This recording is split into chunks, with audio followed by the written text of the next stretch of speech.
All right, so let's get into it. You know that feeling when the year starts winding down and you start thinking, what's next?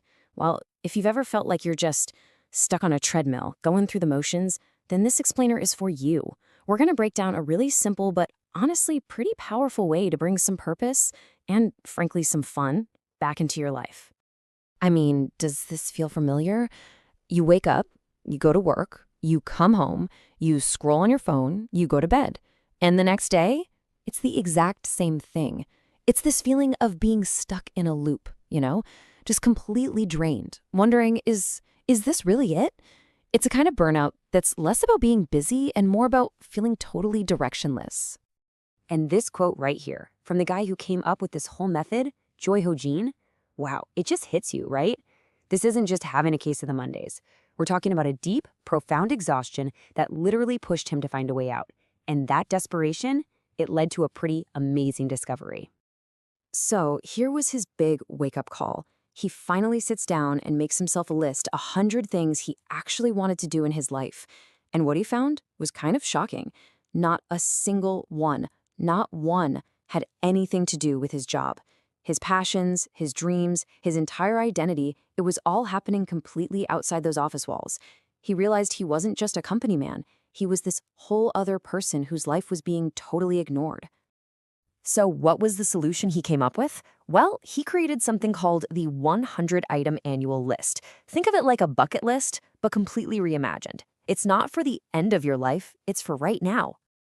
And here's the main difference, and it's a big one. A classic bucket list, right? It's full of these huge, epic goals, like climb Mount Everest or see the pyramids. Amazing things that we kind of mentally file away for someday.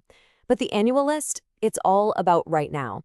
It's an active, living document that mixes those big ambitions with simple, small joys you can do this week to make this year feel more alive. Okay, I know what you're thinking. 100 items. Seriously? I can barely stick to 3 New Year's resolutions.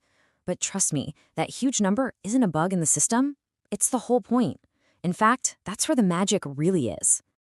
See, the goal of having 100 slots isn't to create this massive, stressful checklist. It's the exact opposite. It actually takes the pressure off. When you have that much space to fill, you stop trying to pick the 3 perfect goals. You just start writing down everything, the silly stuff, the small stuff, the really deep stuff. It forces you to go beyond the obvious and create this incredibly rich map of what actually lights you up. So how in the world do you actually do this? I mean, thinking of 100 things can feel, well, impossible. But there are a few really practical tricks to get the ball rolling. First, you just start small, like really small. Just 5 minutes a day, jotting down whatever comes to mind. No filter, no judgment. Then you can think a little bigger. Picture your ideal life in a few years. What does that person do? Write it down. But, and this is super important, you have to embrace the small joys too. This isn't just about epic adventures. And finally, get specific. Don't just write get healthy. Write run a 5K 3 times a week. That turns a fuzzy wish into a real actionable goal. The whole idea is to get a really rich mix of desires on your page. So yeah, your list can absolutely have those big, ambitious goals that are going to stretch you and challenge you all year long. But it's just as important to balance those out with smaller, more intimate goals, things that just bring a little bit of warmth and connection into your life right away. You can also use it to set some really clear, measurable targets for your hobbies and your passions, the things you do just for you. And maybe most importantly, you can use it to build those simple, consistent habits that make your most important relationships stronger. See? There's room for all of it.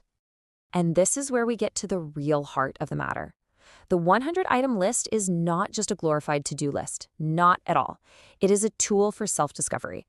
The real magic isn't in checking things off. It's what happens when you step back and look at the whole picture.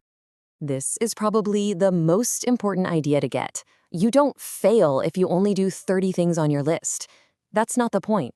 The list's main job is to be a mirror. It shows you who you are right now, what you're craving, what's missing from your life, and what truly, genuinely makes you feel alive. So once you have your list, this big, beautiful, messy list, you can start to group things together. And when the author did this with his own list, he was just blown away. He started to see these clear, repeating patterns that told him a story about himself he hadn't even realized. He found three main themes kept popping up. First, day-by-day items showed him he really valued slow, steady progress. Second, huddle-up items revealed that he was a total extrovert who needed people and community to thrive.